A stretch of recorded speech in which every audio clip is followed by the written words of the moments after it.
Les amis, salut à tous, c'est Nassim, j'espère que vous allez bien. On se retrouve pour une nouvelle vidéo qui à la base n'était pas prévue. Je prévoyais pas de traiter ce sujet, mais certains ont été très surpris de m'entendre dire dans l'une de mes dernières vidéos, sauf que sans salle de sport, on ne construit pas de muscles, c'est aussi simple que ça. Et du coup aujourd'hui on va en discuter un petit peu plus longuement parce qu'il y a plein de choses à dire sur l'entraînement à la maison et sur l'entraînement avec petit matériel. Évidemment, on va parler des bandes élastiques, on va parler de l'entraînement au poids du corps, on va parler très brièvement du street workout aussi et de ce qui les différencie de l'entraînement en salle de musculation avec machine et charge additionnelle. Vous allez voir qu'en fait il y a plein de nuances sur lesquelles on va s'attarder pour justement dire si oui ou non l'entraînement à la maison et l'entraînement à la salle sont vraiment différents, lequel est supérieur et dans quel cas de figure. Alors je suis désolé, mais je vais le répéter encore une fois, l'entraînement à la maison ou avec petit matériel ne sera jamais aussi efficace que l'entraînement en musculation dans une salle de sport avec machine et charge additionnelle. Sinon ça se saurait, hein, les bodybuilders professionnels s'entraîneraient tous à la maison avec du petit matériel. Mais on sait bien que c'est pas le cas et qu'il faut des charges additionnelles, parfois des charges très lourdes qu'on ne peut pas avoir à disposition à la maison. En réalité, il y a une question très précise qu'on doit se poser. Concrètement, qu'est-ce qui provoque une prise de muscle et une perte de gras? Et pourquoi ces choses-là ne seront pas forcément optimisées avec un entraînement à la maison? Pour la prise de muscle, sur le papier, c'est très simple. Vos fibres musculaires, pour qu'elles puissent se développer, pour qu'elles puissent grossir ou se tonifier si vous préférez ce terme, doivent être soumises à une tension suffisante pour provoquer l'adaptation nécessaire. Et ça, encore une fois, c'est juste un mécanisme de survie et d'économie. Et là, je suis désolé, je vais utiliser des termes très simples, mais c'est pour que vous puissiez comprendre un petit peu comment fonctionne ce processus. Si pendant un effort physique, n'importe lequel, vos fibres musculaires ont eu des difficultés à effectuer la tâche en question, elles vont s'adapter en développant leur taille pour que cette même tâche soit plus facilement réalisable dans le futur. Donc le principe en clair est aussi simple que ça. On va à la salle de sport, on fait des exercices de musculation qui sont difficiles à réaliser, qui sont difficiles à compléter, dans l'espoir que dans plusieurs semaines ou plusieurs mois, nos fibres musculaires grossissent et qu'elles soient à même de compléter cette même tâche plus facilement. Et en vrai, si on s'en tient à ça, eh bien il est possible de prendre du muscle avec n'importe quelle activité physique, que ce soit de la musculation, que ce soit du foot, que ce soit de la danse, que ce soit des sports de combat, du tennis ou même du yoga par exemple, il est possible de prendre du muscle avec n'importe quelle activité physique. Et donc par extension, il est possible de prendre du muscle en s'entraînant à la maison. Sauf que, et c'est là où ça va être très important, pour continuer à prendre du muscle, eh bien il faut sans cesse soumettre ses fibres musculaires à une difficulté de plus en plus importante. Voilà ce qui différencie l'entraînement à la maison et l'entraînement en salle de musculation. C'est qu'en s'entraînant à la maison, sans matériel ou avec du petit matériel, et je parle aussi des élastiques dont certains se servent pour faire leur séance d'entraînement. Si vous n'avez pas de matériel ou juste du petit matériel, vous aurez beaucoup plus de difficultés, et même dans certains cas de figure ce sera totalement impossible, de soumettre vos fibres musculaires à une difficulté de plus en plus importante. Donc oui, il est possible de prendre du muscle à la maison, mais au fur et à mesure que vous allez prendre en expérience, vous serez à un moment donné obligé d'avoir recours à des charges additionnelles, si bien sûr vous avez envie de continuer à progresser. Donc pour quelqu'un qui a commencé le sport ou la musculation il y a 3 mois, c'est clair qu'un entraînement à la maison sans charge additionnelle va suffire pour le remettre en condition, et ce genre d'entraînement va clairement suffire pour développer de la masse musculaire. Mais pour quelqu'un qui fait du sport depuis déjà plusieurs mois ou même plusieurs années, à aucun moment la stimulation provoquée par un entraînement à la maison ou avec élastique ne sera suffisante pour continuer à progresser. Donc faut pas forcément se dire toutes les personnes qui font des entraînements au poids du corps ou qui partagent des séances sans matériel sur Instagram ou sur YouTube font n'importe quoi, parce que c'est absolument pas le cas. Mais disons que ces séances vont s'adresser à un public particulier. Et moi forcément, je fais de la musculation depuis 14 ans. Je sais que beaucoup de mes abonnés, vous en faites peut-être partie, ont déjà une petite, voire même une grande expérience en salle de musculation. Donc c'est clair que je vais pas vous sortir un programme à base de pompes et de squats avec élastique en vous disant que vous allez continuer à progresser. Vous imaginez bien que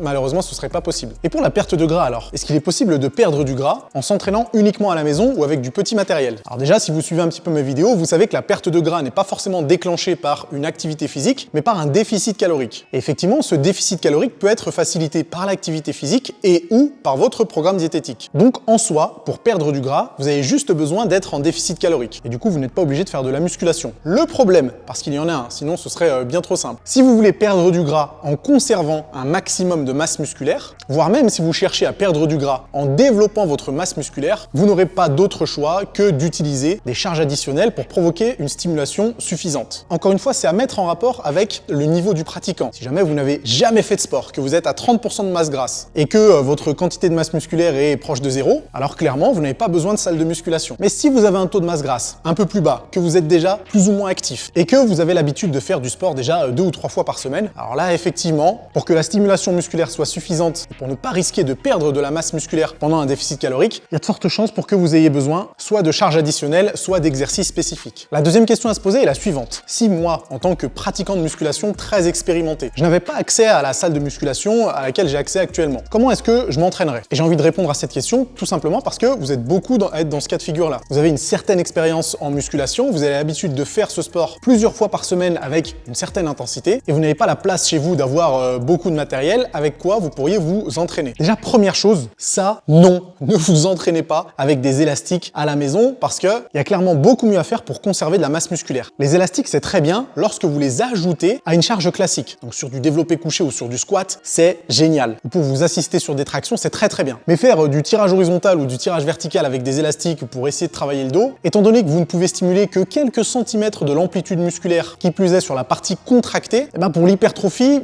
ça n'a pas beaucoup de sens. Et c'est un petit peu ça le problème, je vous l'ai dit dans des précédentes vidéos, les exercices les plus intéressants en musculation, c'est ceux qui provoquent une forte tension d'étirement. Le problème, c'est que l'utilisation d'élastiques avec le poids du corps n'aura une incidence que sur les exercices à forte tension de contraction. Donc peut-être que ça peut vous permettre d'avoir un bon ressenti et une petite congestion, mais en termes d'hypertrophie et de croissance musculaire, vous n'allez pas aller loin avec des élastiques. Donc si moi je n'avais pas accès à du matériel, j'achèterais déjà une première chose, c'est une paire d'anneaux avec des sangles. Ça coûte rien et c'est ultra efficace et intéressant puisque en fonction de votre position, vous allez pouvoir augmenter la difficulté d'un exercice et donc potentiellement provoquer une surcharge progressive. Vous savez que la surcharge progressive, elle est indispensable à la croissance musculaire. Vous n'allez pas prendre du muscle sur plusieurs mois ou sur plusieurs années en gardant la même charge de travail. Et la deuxième chose que j'achèterais, c'est un kettlebell, voire même une paire de kettlebell assez lourd, genre deux kettlebells de 30 kg. Avec ça, je peux faire des exos comme du soulevé de terre, en série longue certes, mais ça reste du soulevé de terre. Je peux faire du rowing buste penché, je peux faire du squat, du gobelet de squat, il y a moyen de faire du hip thrust avec. Donc en clair, travailler tous les groupes musculaires. Donc imaginez une paire d'anneaux, des sangles et un ou deux kettlebells. Il y a moyen de s'en sortir pour moins de 100 €. Et avec ça et un peu de créativité, vous pouvez clairement avoir un programme qui certes ne va probablement pas vous faire progresser, encore que, mais en tout cas qui vous évitera largement de régresser. Et puis en plus, qui vous permettra de rester actif. Donc ça, c'est quand même très important. Et vu que,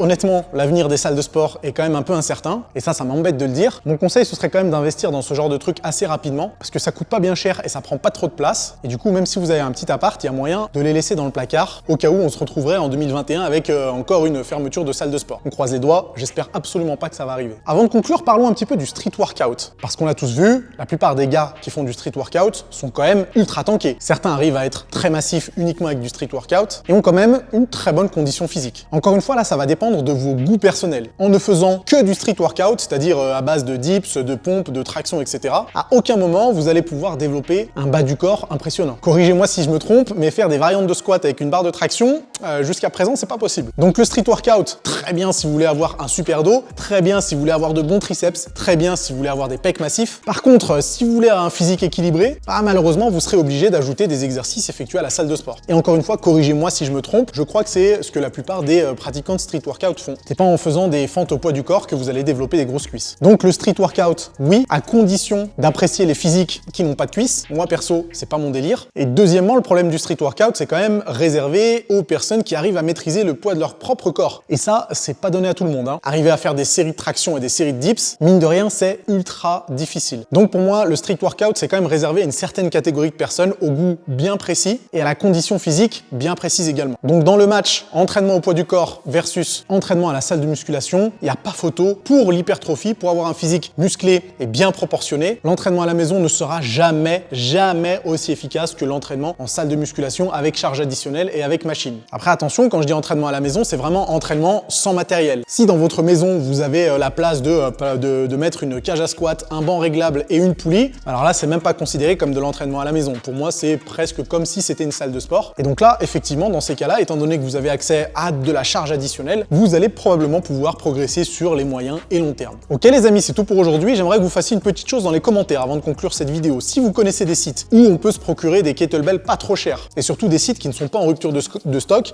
mettez-les dans les commentaires. Comme ça, vous pourrez faire le plein pendant ce confinement et pour préparer 2021 si jamais les salles de sport ferment une nouvelle fois. Si jamais je trouve de bons liens avant de publier cette vidéo, je vous les mets dans la description pour que vous puissiez jeter un coup d'œil. Avant de se quitter, on n'oublie pas de s'abonner à la chaîne, d'activer les notifications. Jusqu'à la fin 2020, c'est 2 vidéos par semaine, oui monsieur, le mercredi et le dimanche. Donc je vais vous inonder de contenu, j'espère que vous répondrez présent à l'appel. On n'oublie pas de lâcher le petit pouce en l'air et nous on se retrouve mercredi prochain. A plus les amis.